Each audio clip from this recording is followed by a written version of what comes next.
এই পৃথিবীতে আমাদের সবচেয়ে আপনজন হলো মা বাবা। তাদের চেয়ে আপনজন আর কেউ নেই।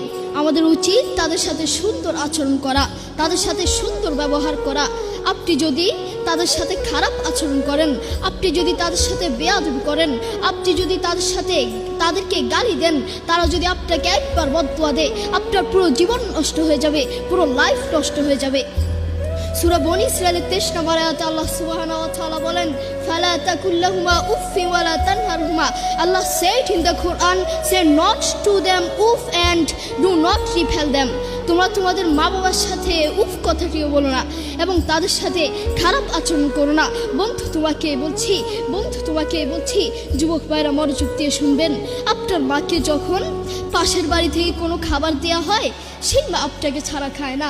সেই মা বলে, এই খাবারটুকু যদি আমি খেয়ে ফেলি, এই খাবারটুকু যদি আমার পেটে চলে যায়, আমার আদরের সন্তানটা কি খাবে, আমার কলিজার টুকরো সন্তানটা কি খাবে? আপনার মা সারাদিন আপনাকে নিয়ে ভাবে। দুঃখের সাথে বলতে হয়, সেই মাকেই আপনি আপন মনে করেন না, সেই বাবাকেই আপনি আপন মনে করেন না। আপনি আপনার বন্ধুকে আপন মনে করেন, আপনি আপনার প্রতিবেশীকে আপন মনে করেন, আপনি আপনার শ্বশুর শাশুড়িকে আপন মনে করেন। আপনার যদি একদিন ডায়রিয়া হয়, একদিন রোগ হয়, একদিন বড় কোনো ক্যান্সার হয়, ওই বন্ধু আপনার কাছে আসবে না, ওই প্রতিবেশী আপনার কাছে আসবে না, কিন্তু আপনার কাছে আপনার মা এবং বাবা আসবে। করোনা হওয়ার পরে প্রমাণ করে দিয়েছে কে আপন আর কে পর।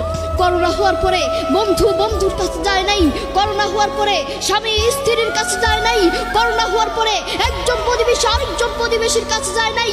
কিন্তু এখন ইতিহাস আছে, করোনা হওয়ার পরে বাবা তার ছেলেকে কাঁধে নিয়ে হাসপাতালে গিয়েছে, করোনা হওয়ার পরে ক্যান্সার হওয়ার পরে মা তার ছেলেকে কোলে করে হাসপাতালে নিয়েছে, ঠিক কিনা?